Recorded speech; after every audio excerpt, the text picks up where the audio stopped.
For decades, the streets of New York have been alive with restless energy. Crowds shuffle across Times Square beneath neon lights that burn into the night sky. Subway cars rumble through shadowy tunnels, carrying millions of people each day. The city never sleeps, or so the saying goes. But in the shadows of this great metropolis, something else lingers. Something that thrives in the forgotten corners of alleyways, in the whispers exchanged on late-night subway rides, and in the chilling silence that follows after someone is gone. Tonight, we step into one of New York's darkest mysteries. A tale not about the city's towering skyscrapers, its glittering lights, or its bustling streets, but about the people who walked into its depths and never came back. They were mothers, daughters, sisters, and strangers women, who vanished without a trace, leaving behind only questions, broken families, and the eerie sense that someone or something is watching from the dark. There are countless unsolved cases that stretch across New York's history, but what makes these stories so terrifying is not only their mystery, but their pattern. For every missing woman, another would soon follow. Different ages, different neighborhoods, different times, but always the same result. They were there one moment, and gone the next. Imagine it, a crowded subway platform where dozens of eyes should have seen everything, but no one recalls a single detail. A neighborhood bar, where a woman steps outside for a smoke and simply never returns. An entire borough where whispered warnings travel faster than the trains, telling women to stay indoors, to travel in groups, to avoid the streets after dark. Yet, despite the caution, the vanishings continued. Some blame organized crime, shadows of the mob that once ruled entire boroughs with an iron grip. Others say it is the work of something far more sinister, an unseen predator that hides in plain sight. And then there are those who believe the explanation cannot be found in human hands at all, but in something beyond our understanding. A curse, a legend, a haunting that feeds on the lives of those who disappear. These stories are not just fragments of old police reports or fading newspaper clippings. They are memories passed down from families who never found closure, from neighborhoods that still tremble at night, and from investigators who swore they saw more in these cases than simple crime. Tonight, we will unravel the chilling accounts of New York's vanishing women. We will explore the city's haunted corners, sift through the dust of old case files, and stare into the abyss where fact and folklore collide. Some of what you will hear will disturb you. Some of it may even haunt you. But if you dare to follow the story to its end, you might begin to see New York in a way you never imagined before. So dim the lights, close the doors, and let yourself sink into the shadows of the city. Because once you hear the stories of the vanishing women of New York, you will never walk its streets the same way again. And before we begin, do not forget to subscribe and ring the bell so you will always be among the first to hear the next tale from the dark corners of history. New York City is a place of contradictions. It is alive with ambition, culture, and constant movement. But beneath its glamour lies a history soaked in shadows. To understand the mystery of the vanishing women, we first have to step back and see the city not as it is sold to the world, but as it truly has been for centuries, a place of beauty and dread, where light and darkness live side by side. In the late 19th century, New York was a city bursting at the seams. Immigrants poured in from every corner of the world, settling in crowded tenements where poverty bred desperation. The streets were narrow and dark, the air thick with smoke from factories, and the alleys teeming with people who seemed to vanish as quickly as they appeared. Crime was rampant, and corruption ran through the veins of the city like a silent plague. Women, especially those without family or fortune, were easy to lose in the chaos. As the decades passed, the city changed, but its dangers never disappeared. Prohibition in the 1920s created underground networks of speakeasies and crime families who ruled with blood and silence. The mafia had its hands in every borough, and those who crossed them often ended up vanishing, their names whispered only in fear. For women, the city was both opportunity and threat. One wrong turn into a dimly lit street could be the last. The architecture of New York itself adds to the atmosphere of unease. Consider the subway tunnels, built like a labyrinth beneath the city. Miles upon miles of dark, dripping corridors, some sealed off and forgotten, others still buzzing with activity. Stories have long circulated about people who wandered into the wrong tunnel and never came out again. To this day, urban explorers report strange sounds, shadows darting in the distance, and the overwhelming sense that they are not alone. Then there are the abandoned institutions. Psychiatric hospitals on Staten Island, shuttered orphanages in Queens, and forgotten prisons along the Hudson. Their walls are cracked, their halls silent, yet their histories echo with tales of suffering and loss. Places like these are fertile ground for legends of restless spirits, but they also serve as chilling backdrops to the mysteries of the women who disappeared, swallowed by both time and rumor. Even the natural landscapes surrounding the city hold their secrets. The Catskill Mountains and the forests of upstate New York have long been home to campfire stories of creatures in the woods, strange lights in the sky, and people who wander into the trees never to be seen again. In the Hudson Valley, residents have spoken for generations of eerie figures moving through the mist, of screams carried across the river at night, and of women who vanished, their names lost to history. But perhaps the most unsettling part of this backdrop is how ordinary it all seems. The women who disappeared were not walking through haunted houses or deserted forests. Many were on their way home from work, meeting friends at a bar, or simply walking their dogs. Ordinary places. Everyday routines, interrupted by something inexplicable. And it is this ordinariness that makes the disappearances so terrifying, because if it could happen to them, it could happen to anyone. In this city of endless noise and relentless crowds, people vanish. Some are found again. Others are never seen at all. And behind every unsolved disappearance lies a question that has haunted New Yorkers for more than a century. Is it the work of man, of myth, or of something far worse? The story of the vanishing women of New York begins in the city's earliest days of industrial growth, when gas lamps still flickered along cobblestone streets and horse-drawn carriages rattled through neighborhoods that smelled of coal smoke and river water. It was a city alive with opportunity, but it was also unforgiving to those who stood on its margins, especially women. In the mid-1800s, New York's population surged with immigrants from Ireland, Italy, and Eastern Europe. Many families arrived with nothing but the clothes on their backs, settling in tenement buildings crammed with as many as 10 people to a single room. Amid the noise, the dirt, and the disease, it was not unusual for people to vanish, but when it was women, the whispers began. One of the earliest cases often recalled in hushed tones was that of Margaret Hennessy, an Irish seamstress who worked long hours in the garment district. She was last seen one foggy evening in 1857, walking along the Bowery. She had promised to visit her sister on the Lower East Side, but never arrived. The police dismissed her case as a runaway, yet her family insisted she would never abandon them. Her disappearance was soon joined by others, women from working-class neighborhoods who were here one day, gone the next, and never mentioned in the newspapers again. By the late 19th century, stories of vanished women became intertwined with the legend of the river. The East River and the Hudson were lifelines for the city, but also dumping grounds for secrets. Locals told tales of a shadowy figure who prowled the docks, luring women with promises of work or passage. Weeks later, a body might wash ashore, or nothing at all. Police blamed drunken sailors or criminal gangs, but for the families of the missing, the explanations were never enough. One particularly chilling story emerged in 1893 when a young woman named Anna Sullivan disappeared after finishing her shift at a factory in Brooklyn. Her friends claimed she had been walking home when a man in a dark coat offered her a ride in his carriage. She was never seen again.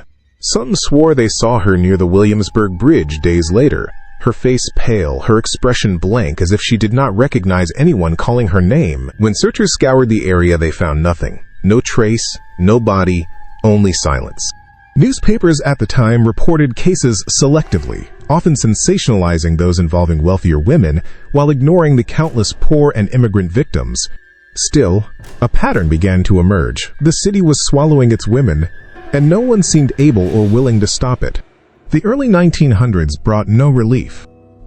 In 1905, during the height of industrial expansion, multiple women working in sweatshops along the Lower East Side vanished within the same year.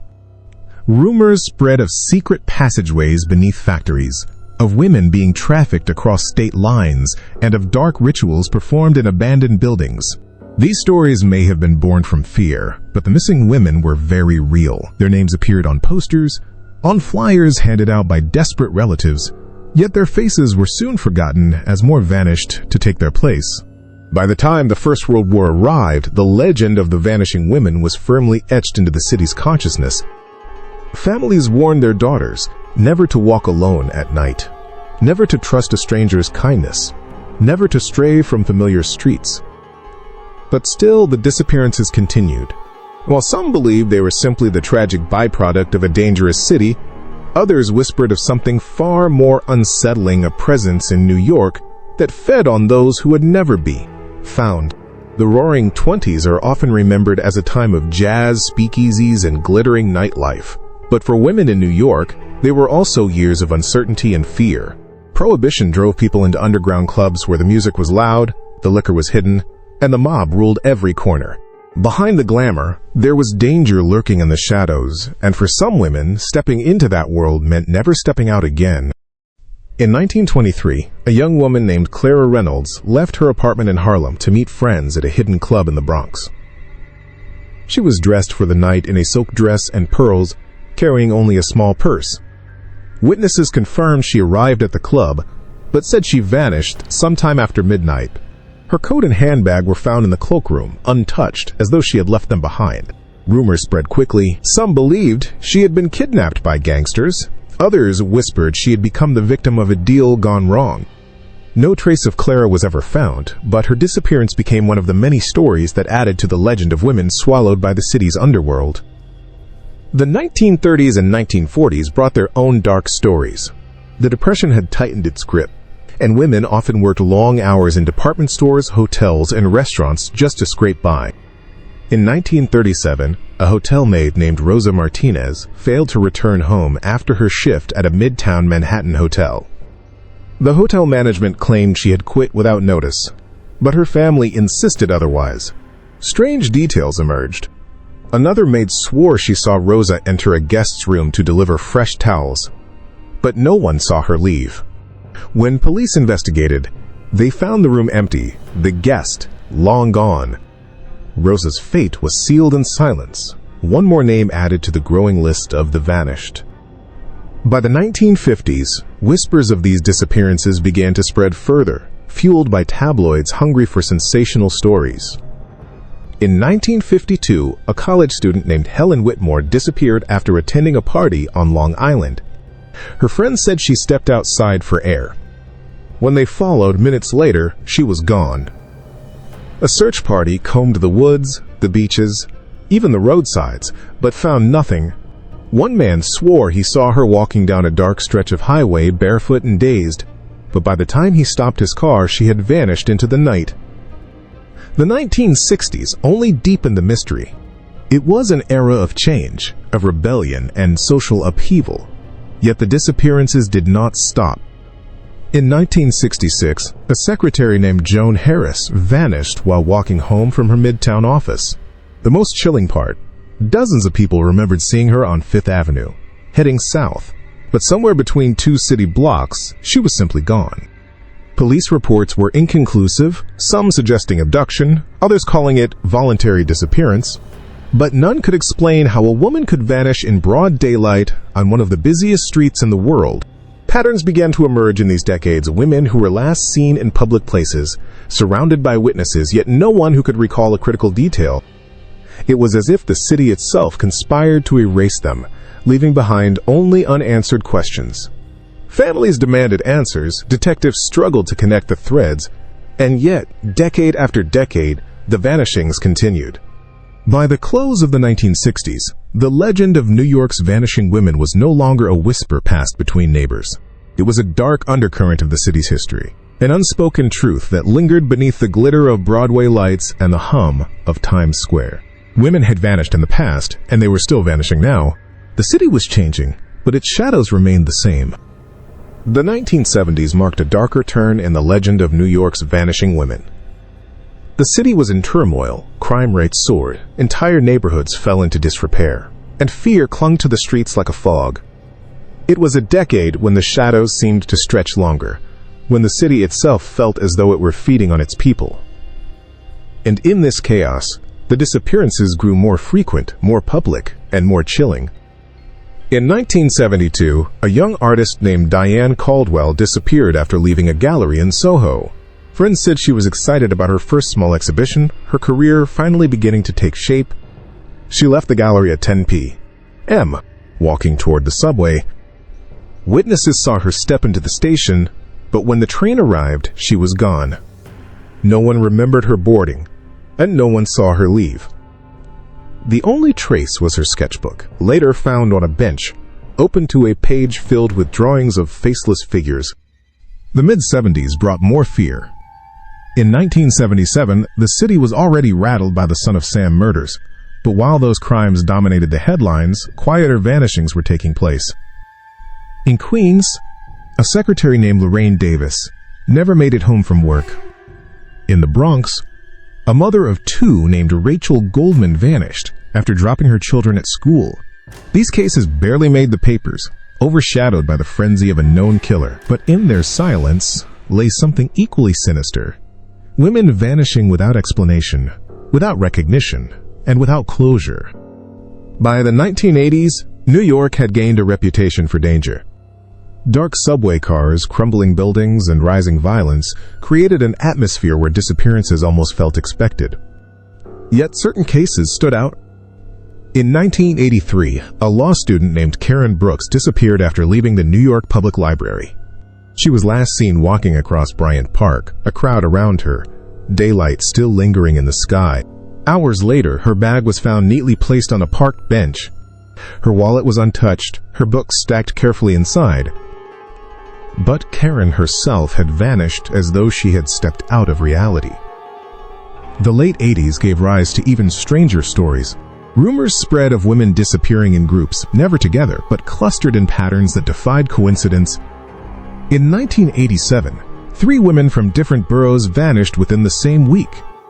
None of them knew each other, yet each was last seen leaving a subway station late at night. The tabloids branded it the Phantom of the Subway, feeding speculation that a predator was stalking the tunnels. Police denied a connection, but the public was not convinced. The 1990s only deepened the mystery.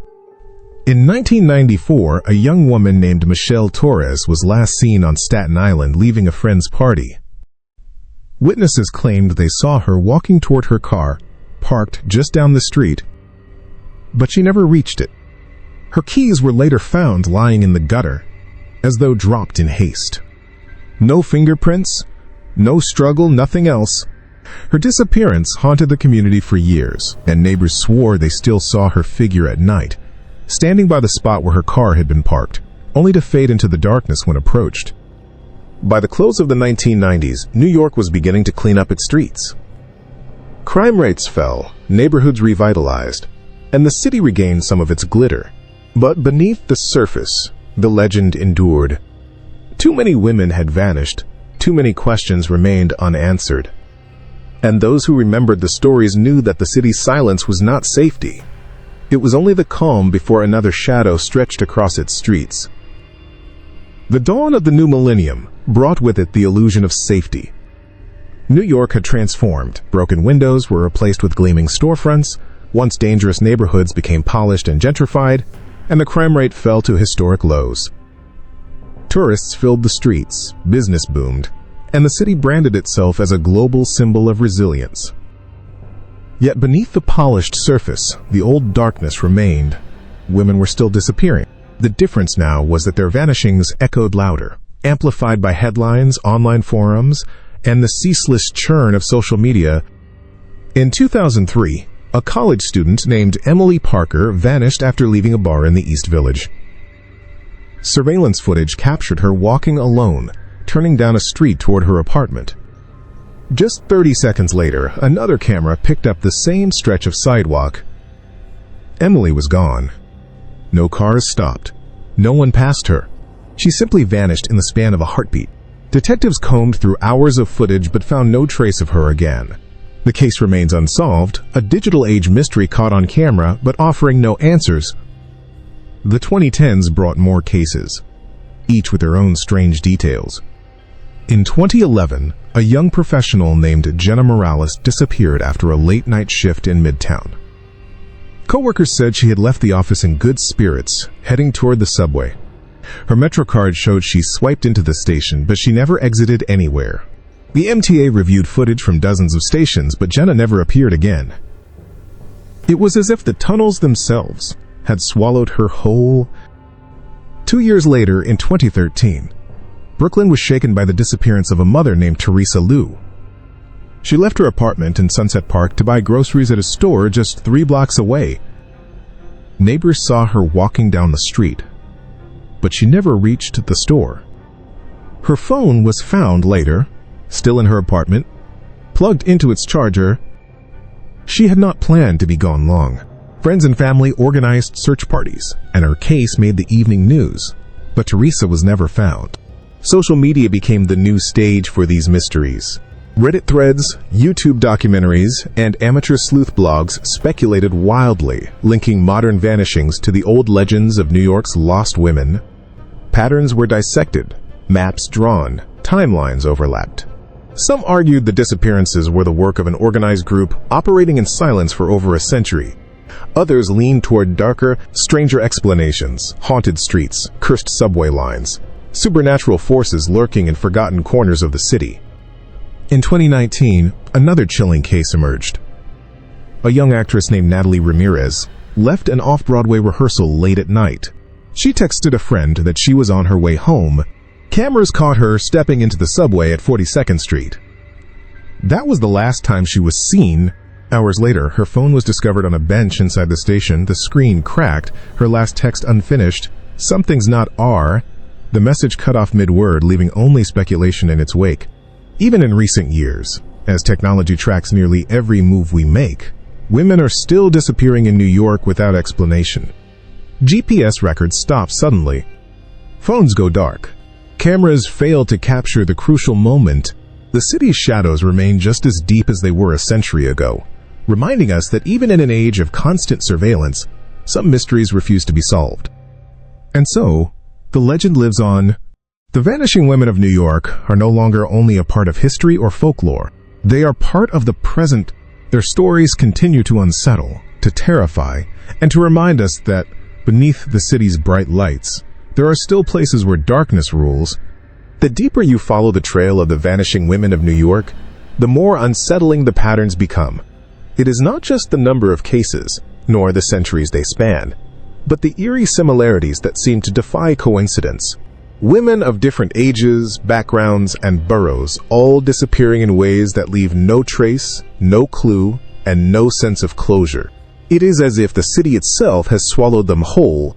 Some investigators who revisited the old cases have noticed an unnerving trend. Many of the vanishings occurred near transitional spaces, subway entrances, bridges, waterfronts, thresholds between one place and another.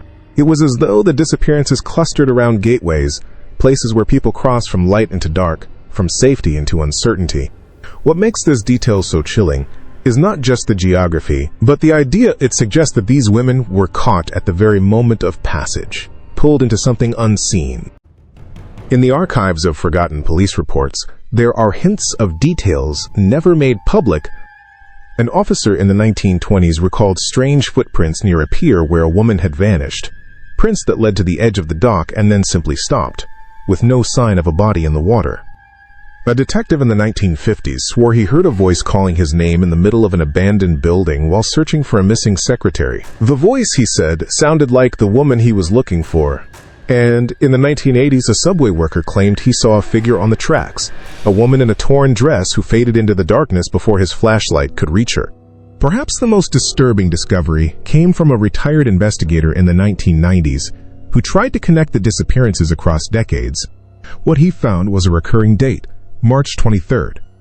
Over and over, cases clustered around that day, from Margaret Hennessy in 1857 to Natalie Ramirez in 2019. Some years the day passed quietly, but in others, someone would vanish, as if the date itself demanded another name to be added to the list.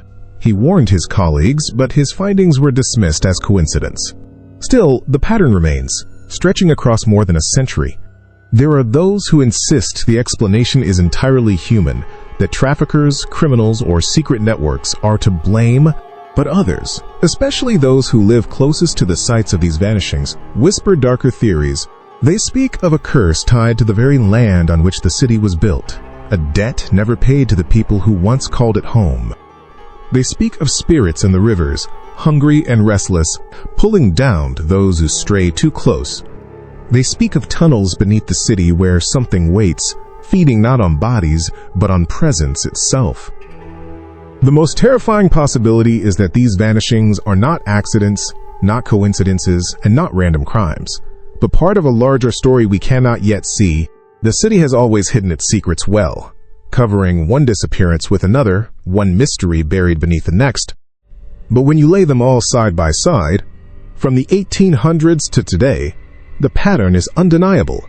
Women have been vanishing from New York for nearly 200 years, and no one has ever explained why. And so we are left staring into the abyss, at the threshold between the known and the unknown. Did the women fall victim to human cruelty, swallowed by the city's underworld? Or were they taken by something older, something that lives in the shadows of New York and waits for its next victim? The answer remains hidden, but the terror is real. Because even now, as you walk the crowded streets of the city, you cannot be sure the darkness is not watching you too. The story of the vanishing women of New York is not a single tale, but a tapestry woven from hundreds of threads, each one representing a life, a name, a face that slipped into silence. From the soot-stained alleys of the 1800s to the neon-lit streets of today, the pattern persists. Women gone without a trace, their absence felt, but never explained. It is a mystery that refuses to fade, a wound the city carries beneath its shining skyline. What makes this story so haunting is not just the vanishings themselves, but the questions they leave behind. How does someone disappear in a city that never sleeps, a place watched by millions of eyes and thousands of cameras? Why do so many of these cases echo one another, across decades and generations? And most chilling of all, what force, human or otherwise, has the power to erase a life so completely? New Yorkers still whisper warnings: do not walk alone at night. Do not linger too close to the river. Do not trust the shadows of the subway. Parents still tell their children to be careful, to stay where the lights are brightest. But, as history has shown, light is not always enough to keep the darkness away. Perhaps one day a clue will surface that unravels the mystery. Perhaps a lost file, a hidden witness, or a forgotten detail will reveal what has been stalking the women of New York for centuries. Until then, the vanishings remain unsolved, their silence louder than any answer. But what do you believe? Are these disappearances the work of ruthless criminals who hid their tracks too well? Or is there something older, darker, tied to the very foundations of New York itself? The truth may lie just out of reach, waiting for someone brave enough or foolish enough to uncover it. As you walk the streets of New York, as you ride its trains, as you pass through its crowded stations, remember this: the city is alive. It breathes, it remembers, and sometimes it takes. If you found this story as chilling as we did, leave your thoughts in the comments below. Could you solve the mystery of the vanishing women? Or will their secret remain hidden forever? And do not forget to subscribe and ring the bell for more journeys into the darkest corners of history. Because in the end, these stories are not just about the past. They are about us, here and now. And the shadows of New York are still very much alive.